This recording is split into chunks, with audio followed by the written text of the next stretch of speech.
नमस्कार साथियों। कुंभ में भगदड़ का समाचार आया, कई लोगों के मारे जाने की खबर है, कुछ लोग घायल भी हुए हैं। सबसे बड़ा प्रश्न ये बनता है कि क्या ये दुर्घटना जो हुई आधी रात को, जो भगदड़ मची, उसको रोका जा सकता था? और जो प्रशासन को काम करना चाहिए था, उनको मालूम है कि यहाँ पर हजारों लाखों की संख्या में भीड़ आ रही है, उन्होंने इंतज़ाम किया भी था, लेकिन वो इंतज़ाम क्यों फेल हो गया? फेल ऐसा हो गया कि वो केवल वीआईपी के लिए, यदि एक वीआईपी आता हो उसके लिए मूवमेंट में 1 घंटे का रास्ता बंद किया जाए, तो उसके पहले से वहाँ पर कितनी भीड़ इकट्ठा हो चुकी होगी, और जो उसको रोका जा रहा है रास्ता, और वहाँ पर कितनी भीड़ इकट्ठा हो गई, और उसके बाद जब वो खोला गया तो कितनी भीड़ कितने घंटे बाद तक क्लियर होगी। और कोई 1 घंटे में तो आएगा नहीं, तब तक फिर वो नहा कर वापस आया, फिर वही व्यवस्था चालू, फिर रास्तों को रोका गया। तो जो हजारों लाखों की भीड़ को रोक देना, कहीं पर वन वे कर देना, उसके चलते भीड़ इतनी बढ़ती गई और व्यवस्था हमेशा टूटती गई। कितने लोग अलग अलग जगह भटक गए, अलग अलग एरिया में चले गए, जिसको जाना था उनको रास्ता बदल दिया गया, उनको इतना दूर दूर तक घूमना पड़ रहा है, पैदल चल रहे हैं, ठंड ज़्यादा है, लोग सोचते हैं कि जितना हो सके जल्दी स्नान करके निकल जाए, लेकिन केवल इसकी मार्केटिंग के लिए बड़े बड़े बैनर लगाना, बड़े बड़े होर्डिंग लगाना, नेताओं के अपना प्रचार करना, नेता जाए तो उसका वीडियो बने, और संत समाज भी, जो धर्म सत्ता है, वो राज्य सत्ता के सामने किस प्रकार से उनकी आवभगत में लग गए।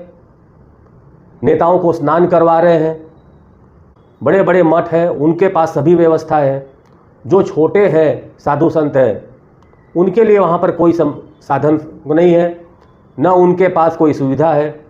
जो वहाँ पर महीना रुक कर कल्पवास करते हैं, उनकी क्या हालत है। मीडिया आपको यही दिखाएगा, कुछ लोगों को बुलाकर कि बहुत अच्छा चल रहा है, बहुत अच्छी व्यवस्था है, वो यही बात करेंगे।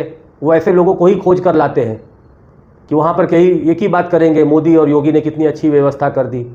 वो इस प्रकार से बताने की कोशिश कर रहे हैं कि इससे पहले कभी कुंभ होता ही नहीं था, जैसे क्या उसके पहले कभी ऐसी व्यवस्था होती ही नहीं थी।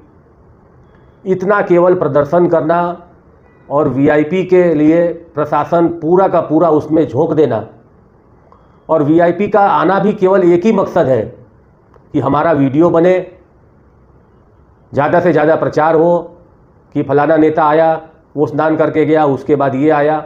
मीडिया में भी कवरेज आपने देखा, कोई भी ऐसी चीज़ नहीं दिखा रहे हैं जो जनता की जो तकलीफ़ है वो कोई मीडिया दिखाने के लिए तैयार नहीं है।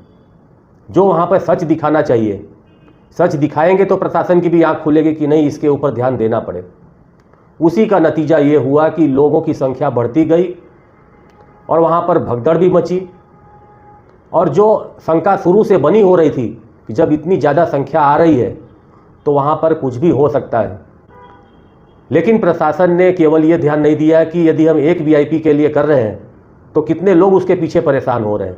और धर्म के नाम पर, कुंभ के नाम पर अपनी राजनीति की रोटियां सेकने के लिए वीआईपी के द्वारा इन्होंने इस प्रकार से जो शंका बनी गई थी कि कभी न कभी कुछ हो ही सकता है, और वो घटना घट गई। लेकिन एक वीआईपी के लिए कितना इन लोग करने के लिए तैयार हो जाते हैं, और वीआईपी भी समझने के लिए तैयार नहीं है। देखते हैं आगे आने वाले समय में जनता को क्या सबक मिलता है, और राजनीतिक दल, ये नेता भी क्या सबक लेते हैं कि नहीं लेते हैं। तो आज के लिए इतना ही। जय हिंद, जय भारत।